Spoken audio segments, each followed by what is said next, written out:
Halo guys, kembali lagi bersama saya Anonim. Pada video kali ini saya akan membahas salah satu film horor yang berjudul KKN Desa Penari tahun 2022. Film ini mengisahkan tentang sekelompok mahasiswa yang melakukan kegiatan KKN di sebuah desa terpencil. Namun semuanya berubah saat salah satu dari mereka melakukan hal-hal yang pamali hingga membuat mereka terkena masalah yang mengerikan. Dan katanya film ini diangkat dari kisah nyata ya. Penasaran dong seperti apa kisahnya? Oke lah, daripada kalian capek-capek cari posisi desanya di mana, mending kita langsung aja ke pembahasannya. Skuy. Film ini diawali dengan pemandangan hijau hektaran sawah milik neneknya Mang John di kampung. Kemudian, scene berlanjut dengan kedatangan dua mahasiswi menggunakan mobil rentalan. Terlihat mahasiswi berkerudung cantik bernama Nur baru saja turun. Lalu tiba-tiba Nur heran saat melihat seorang abah-abah terus memperhatikannya. Entah apa maksud si abah hingga pelanga-pelongo, Nur ini pun ditegur temannya yang bernama Ayu. Dan tanpa berlama-lama, kakaknya Ayu langsung mengajak mereka menggunakan ojek japri, paling tren di kampung ini. Karena katanya perjalanan menuju desa terakhir hanya bisa dijangkau menggunakan ojek saja.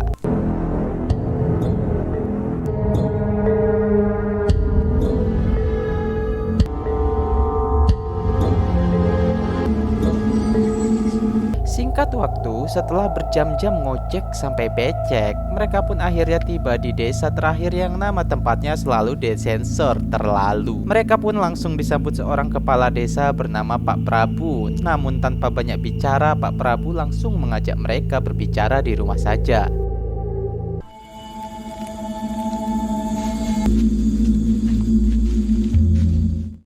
Singkat waktu, ternyata keinginan mereka untuk KKN ditolak Prabu dengan alasan selama ini belum pernah ada satupun yang pernah KKN di tempat ini.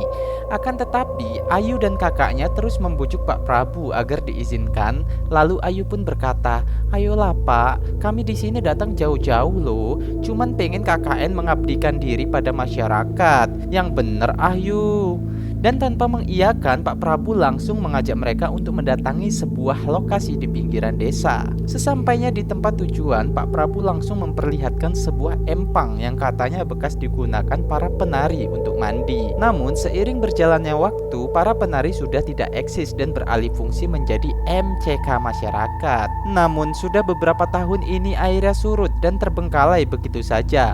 Nah, disinilah Ayu langsung promosi bak sales MLM dengan menjanjikan akan mengalirkan lagi air ke tempat ini. Namun bisa kita lihat Nur seperti merasakan hal yang tidak enak di tempat ini.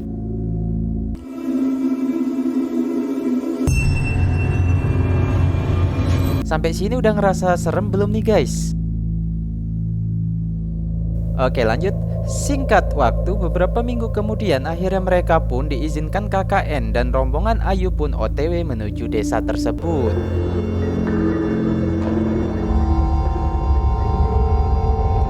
Dan setelah turun dari mobil travel, mereka pun harus berjalan dan menunggu ojek japri.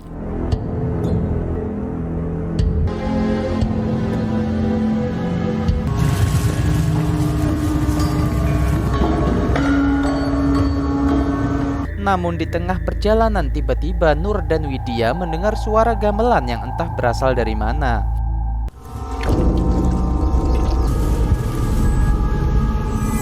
Tiba-tiba saja sesosok wanita berpakaian bak penari ronggeng memperhatikan mereka dari dalam ruyuk. Hingga saat mereka sampai di gerbang desa, Pak Prabu pun langsung menyambut mereka. Dipimpin oleh Ayu, ia pun memperkenalkan teman-temannya kepada Pak Prabu. Dan ketika Pak Prabu menjelaskan desa ini sambil berjalan, tiba-tiba Widya bertanya jika di perjalanan tadi ia mendengar suara gamelan. "Apa di sekitaran sini ada hajatan, Pak?" Mendengar hal itu, Pak Prabu pun berkata, "Ah, itu mah cuma denger-denger mbak aja, gak usah dipikirin. Ayo kita langsung ke posko KKN." Kemudian, para rombongan dititipkan tinggal di rumah seorang emak-emak jutek yang seperti tidak ingin ditumpangi. Sementara para cowok tinggal di posyandu sebelum posko yang lebih besar selesai direnovasi. Singkat waktu malam pun tiba. Di tengah obrolan ketiga orang, tiba-tiba si emak datang dan menegur Ayu yang berpakaian bak seorang bondon. Jelas saja Ayu malu dan langsung pergi ke kamar. Saat malam semakin larut, Ayu pun langsung tertidur. Namun beda halnya dengan Widya, ia seolah tidak bisa tidur di malam yang sepi ini. Lalu tiba-tiba Widya melihat sesosok bayangan emak-emak terduduk di samping Nur.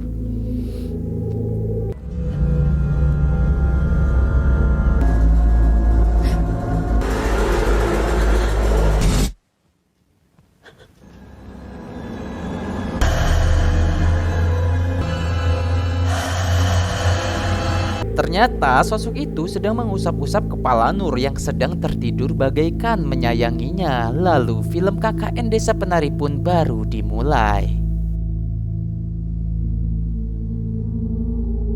Di keesokan harinya, Ayu dan kawan-kawan dikumpulkan oleh Pak Prabu di proker KKN yang biasa disebut sinden. Ya, sinden adalah nama bak mandi yang akan mereka kerjakan. Namun saat mereka akan diajak keliling, tiba-tiba betapa kagetnya Nur saat melihat sosok genderuwo nongkrong di ruyuk dan sedang memperhatikannya. Lalu Bima datang dan langsung mengajak Nur menyusul yang lain. Kemudian Pak Prabu pun menunjukkan sebuah lahan pemakaman tua kepada anak-anak KKN ini.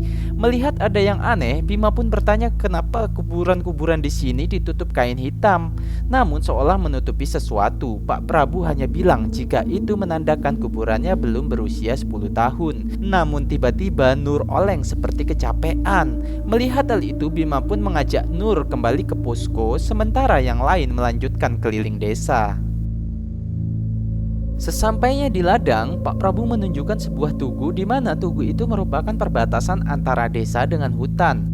Pak Prabu pun mewanti-wanti anak-anak untuk jangan sekali-kali mendekati tugu itu atau malah nekat masuk ke dalam hutan, karena di sana warga desa menyebutnya sebagai tapak tilas.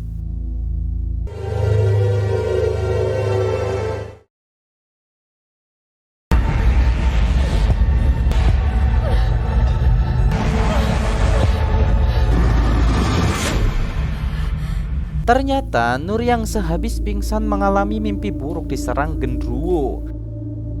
Selang beberapa saat, Ayu mulai membagi kelompok untuk prokernya, di mana Ayu menginginkan 3 kelompok yang terdiri dari 2 orang dan Ayu ingin sekelompok dengan Bima. Meski Bima ingin sekelompok dengan Widya, namun keputusan Ayu sebagai ketua tidak bisa diganggu-gugat. Singkat waktu, ketika Ayu berada di ladang, tiba-tiba ia melihat Bima keluar dari batas tapak tilas. Entah apa yang dilakukan Bima pada saat itu. Di malam harinya, saat para rombongan sedang makan, tiba-tiba Ayu bertanya, guys, Bima udah punya pacar apa belum ya? Pantes pengen proker berdua.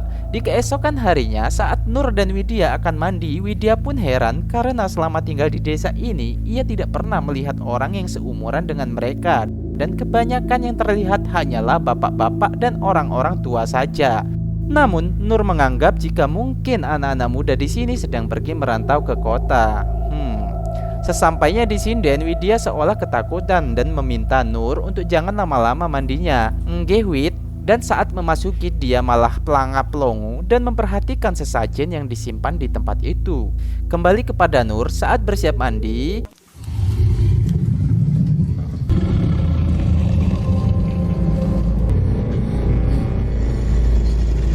Oh my god, Nur pun panik dan berusaha keluar, lalu anjingnya lagi pintu malah macet.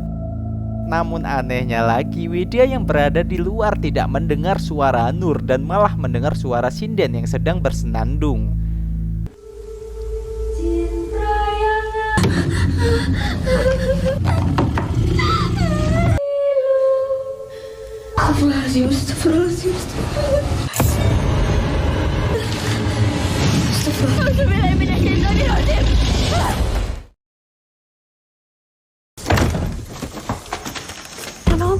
Loh, kok nggak jadi mandi, Nur? Ya wes, giliranku.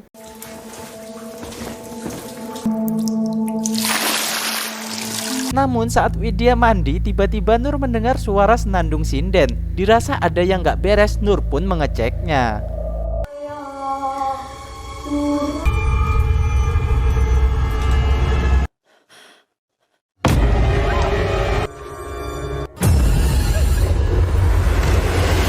Dirasa keadaan semakin aneh, mereka pun bergegas pulang ke posko. Saat malam tiba, Nur yang merasa resah menemui Pak Prabu yang kebetulan sedang bersama seorang tetua desa. Nur pun berkata, jika selama tinggal di sini ia merasakan ada hal yang aneh dan tiba-tiba si tetua dukun menyodorkan segelas kopi yang sudah dibuat untuk 3 orang. Seolah ia tahu jika akan ada seorang tamu yang datang. Lalu saat Nur meminumnya, manis yo mbak.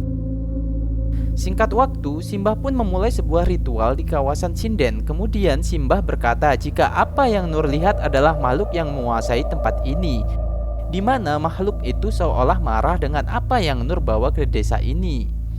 Putumu tibae nggaru. Ternyata Nur mempunyai seorang penjaga yang selalu melindunginya kemanapun Nur pergi. Simbah berkata, nenek gak usah khawatir, keselamatan cucumu udah menjadi tanggung jawabku. Dan di sisi Ruyu, si genderuwo pun sedang asyik menyantap sesajen yang diberikan Simbah. Kembali ke posko Putri, Widya lagi-lagi tidak bisa tidur. Lalu ia pun pergi keluar karena penasaran saat mendengar suara sinden yang sedang bernyanyi. Dan betapa kagetnya Widya saat ia melihat sosok yang seperti Nur.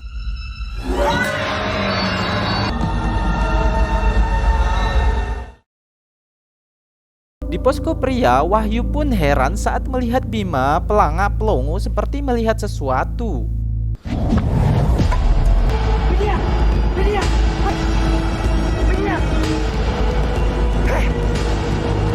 Ternyata Widya sendirilah yang sedang menari. Terlihat semua orang pun heran dengan sikap Widya yang bak kerasukan. Di keesokan harinya, Wahyu, Ayu, dan Widya diajak Pak Prabu menemui Simbah atas kejadian semalam. Lalu Simbah menyuruh mereka bertiga minum kopi hitam meracikannya.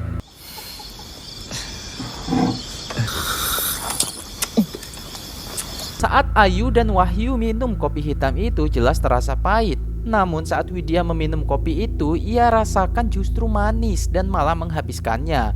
Melihat keanehan itu, Simbah pun berkata jika Widya adalah tipe wanita yang gampang banget disukai makhluk halus. Maka dari itu Simbah sedikit memberi campuran jigong kencur untuk meredakan keanehan Widya.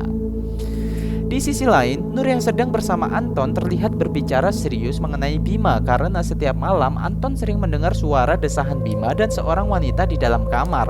Bahkan Anton pernah menemukan sesajen di kamar Bima dan karena Nur gak percaya, Anton pun langsung mengajak Nur untuk membuktikannya.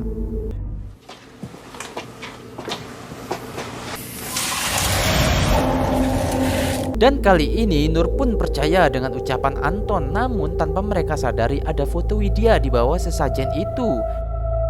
Dan saat mereka mengecek lemari Bima, betapa kagetnya mereka saat seekor ular hijau berada di dalam lemari Bima dan pergi ke arah sesajen.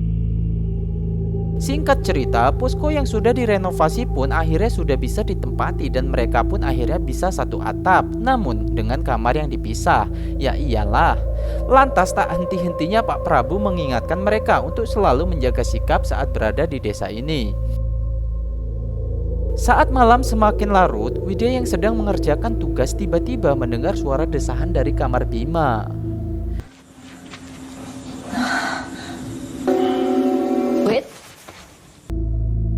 Dan ketika Ayu datang, mereka pun heran dengan suara desahan itu. Kirain gabrutan sama si Ayu. Singkat waktu terlihat Bima sedang berjalan sendiri tergesa-gesa melewati batas desa. Entah mau kemana perginya si Bima. Kembali ke posko, kali ini semua orang panik karena Widya kembali ketakutan dan saat ia diberikan minum,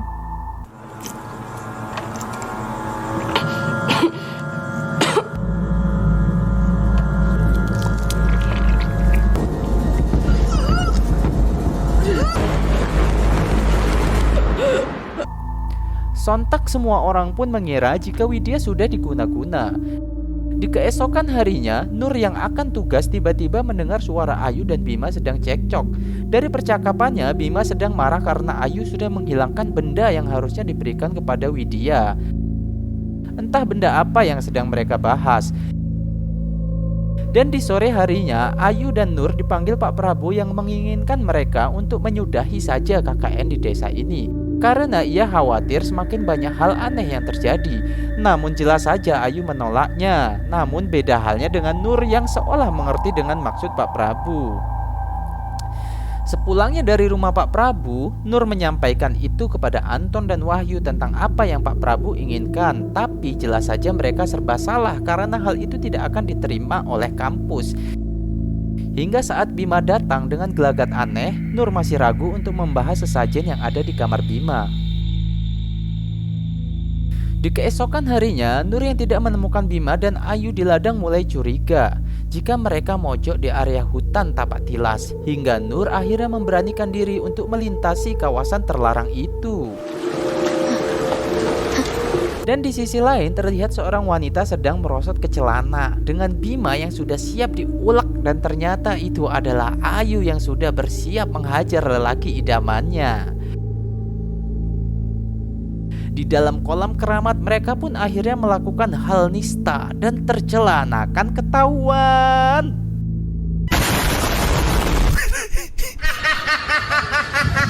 Kembali kepada Nur yang sudah jauh apruk-aprukan, dan ternyata ia menemukan sebuah pondok pagelaran tari yang sudah terbengkalai. Lalu ketika ia pergi ke WC, oh my god, betapa kagetnya Nur saat melihat Ayu dan Bima yang sedang benerin sleting baru aja keluar dari dalam WC.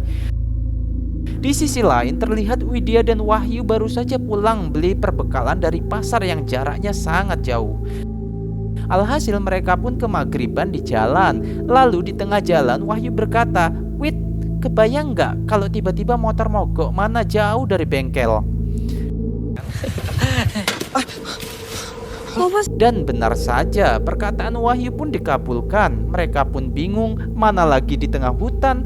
Lalu tiba-tiba mereka melihat seorang kakek-kakek nongkrong gak jelas. Lalu si kakek pun menyuruh konco-konconya untuk membantu Wahyu, dan Wahyu diajak si kakek menunggu sambil ikut acara hajatan. Mendengar acara hajatan, sontak Wahyu pun sumringah.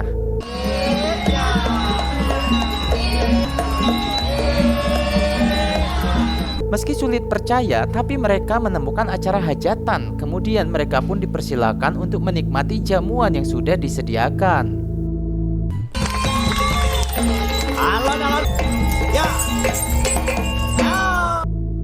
Dan saat melihat Dawuh, Widya pun seolah ketakutan. Ia pun langsung mengajak Wahyu untuk pulang karena kebetulan si Abah berkata jika motornya sudah selesai diperbaiki. Namun karena belum puas makan, Wahyu pun membungkus makanan-makanan yang sudah disediakan.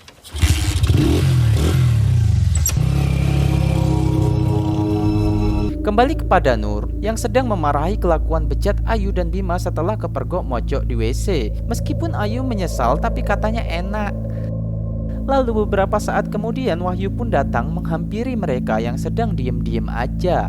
Kemudian Wahyu menceritakan jika di jalan tadi ia singgah di hajatan orang dan sempat makan banyak.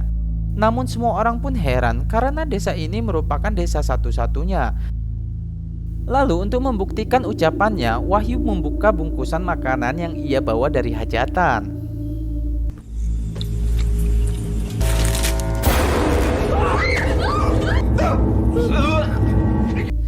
Ternyata yang mereka bungkus adalah kepala monyet. Oh my god. Singkat cerita, Nur yang penasaran mulai membongkar tas milik Ayu, dan betapa kagetnya Nur saat menemukan selendang Dawuh di dalam tas. Lalu tiba-tiba Widya yang seperti dirasuki datang dan memperingatkan Nur untuk jangan ikut campur urusannya. Timbangane.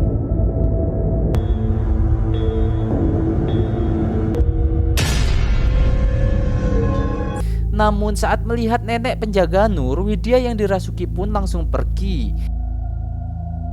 Di jam 4:30 subuh, Nur terbangun untuk sholat subuh, dan seusai sholat, Bima pun curhat kepada Nur jika ia benar-benar hilaf. Bima pun berkata semua ini diawali dengan mimpinya yang terasa begitu nyata. Di dalam mimpinya, ia melihat Widya sedang dililit ular. Lalu seorang wanita yang menamakan dirinya Dawuh berkata jika Widya tidak akan bisa lepas dari jerat ritual di desa ini. Si Dawuh pun menawarkan bantuan asal Bima mau menuruti apa maunya. Dan karena Bima cinta kepada Widya, akhirnya ia pun menyetujuinya. Ketika itu Bima disuruh pergi ke WC samping sanggar tari dan ia disuruh untuk mengambil gelang Dawuh. Kemudian dengan gelang itu Bima harus memberikan kepada Widya untuk melindunginya. Dawuh pun berjanji ia akan melindunginya sekaligus memberikan apa yang diinginkan Bima. Mendengar hal itu, sontak Nur pun marah karena menganggap itu adalah tipu daya jin. Kemudian Bima pun berkata, jika godaan Dawuh selalu datang di setiap malam dan itu berarti suara desaan-desaan itu adalah sound effect dari penggabutan Bima bersama Dawuh. Astagfirullahalazim.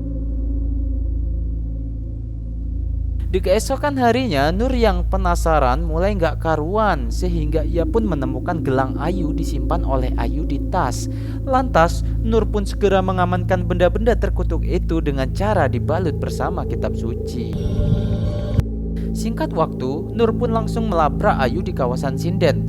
Nur pun mendesak agar Ayu mengakui perbuatannya selain kelakuan gabrut sembarangan yang Ayu lakukan. Hingga akhirnya Ayu pun mengaku jika memang awalnya Bima yang menyuruhnya memberikan gelang itu kepada Widya, namun Ayu menolak. Hingga saat itu ia bertemu dengan penari wanita, ia pun dipaksa untuk melakukannya. Dan sebagai gantinya ia pun diberikan selendang penakluk lelaki untuk bisa mendapatkan cacing Bima. Wis gendeng lu kon. Di malam harinya, Nur memutuskan untuk pulang dan tidak lagi menyelesaikan KKN di desa ini. Sontak pernyataan itu membuat semua temannya heran kecuali Ayu yang mewek, Bima, dan Widya. Melihat keanehan yang terjadi, Wahyu malah menyalahkan desa ini yang dianggap angker. Namun Nur berkata jika yang salah bukanlah desa ini, tapi kita. Singkat waktu, di tengah malam Widya terbangun saat mendengar suara orang keluar rumah. Dan ketika dicek, ternyata itu adalah Bima yang akan pergi ke petilasan. Dan karena khawatir, Widya pun bodoh mengikuti kemana Bima pergi. Hingga setelah jauh berjalan, ia pun sampai di sebuah sanggar. Bima? Ketika sampai di WC sanggar, Widya pun kembali mendengar suara aneh.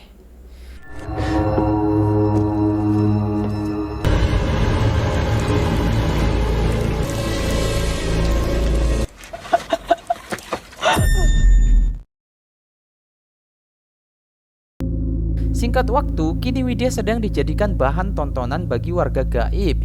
Hingga datanglah Dawuh yang terlihat sangat menyukai Widya. Di sini ya Yondo.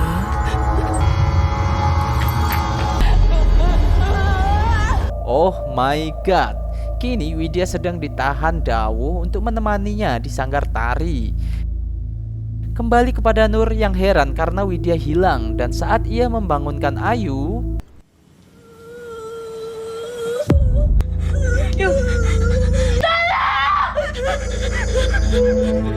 betapa kagetnya semua orang saat melihat Ayu mengalami kondisi yang mengerikan. Kembali pada Widya di alam lain, ternyata jiwa Ayu sudah diambil Dawuh dan disuruh menari di sanggar setan ini.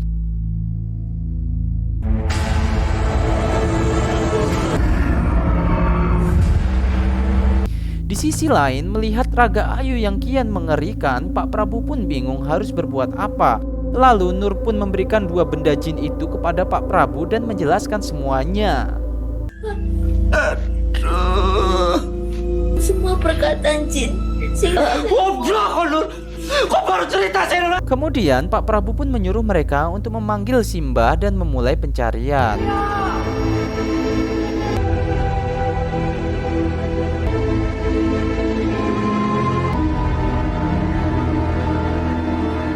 Kembali kepada alur bersama Simbah, lalu Simbah pun menjelaskan asal muasal dari 2 benda itu, di mana Dawuh itu adalah gelar bagi seorang penari terkenal bernama Badarawuhi. Dan gelang ini hanya bisa dipakai oleh Dawuh yang terpilih, sedangkan selendang digunakan untuk memikat siapapun yang diinginkan si Dawuh. Simbah pun menjelaskan jika Sukma Ayu sedang ditahan di Angkara Murka. Lalu Simbah mencoba peruntungan dengan mengeluarkan jurus perubahan.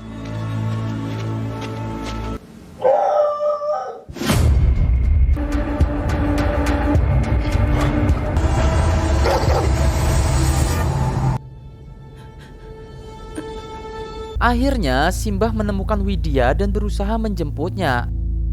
Akan tetapi Ayu, dia tidak dilepaskan oleh Badara Wuhi.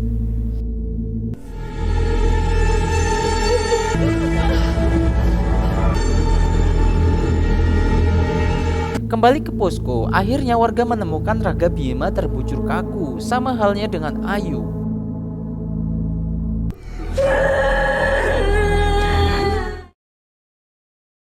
Di pagi harinya, akhirnya Widya berhasil lolos dan dibawa si emak menemui teman-temannya.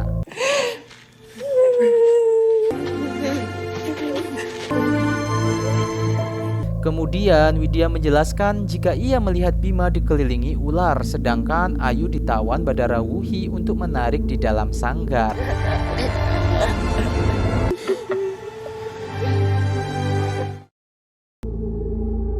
Singkat waktu, Simbah menjelaskan kondisi Bima dan Ayu di mana Bima kini menjadi pangeran ular dan akan terus mengawini Badara Wuhi untuk berkembang biak. Sedangkan Ayu sudah dijadikan dawuh yang baru dan akan terus menari sejengkal demi sejengkal mengelilingi seluruh hutan yang ada di kawasan ini. Dan untuk hal itu Simbah sudah tidak bisa lagi membantu.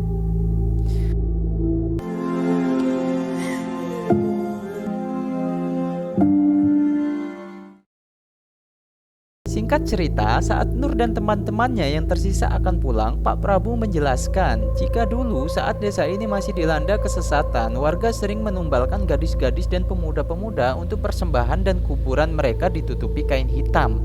Itulah sebabnya di desa ini tidak ada wanita dan pemuda seusia mereka. Sedangkan sanggar dulu sering digunakan untuk pagelaran tari bagi warga dan makhluk gaib yang hidup berdampingan. Dalam kesedihan, Pak Prabu pun meminta maaf kepada Nur dan begitu pula dengan Nur. Lalu Nur dan teman-temannya yang tersisa pun meninggalkan desa dengan perasaan bersalah yang tidak akan bisa hilang sampai sekarang. Dan menurut informasi, Bima meninggal setelah 4 hari mereka pulang, sedangkan Ayu meninggal setelah 3 bulan kemudian. Hingga di tahun 2013, cerita Nur dan Widya selesai direkam oleh seseorang dan bisa dibuat film di tahun 2021. Namun Nur dan Widya berpesan jika nama desa dan juga nama-nama mereka harap disamarkan. Oke guys, mungkin segini aja penjelasan alur ceritanya. Jikalau ada pendapat silakan kalian ketik di kolom komentar. Tapi emang harus ninggalin jejak ya. Paling enggak pakai like atau komen lah ya. Oke deh, saya Anonim, undur diri dan sampai bertemu di video berikutnya. Bye.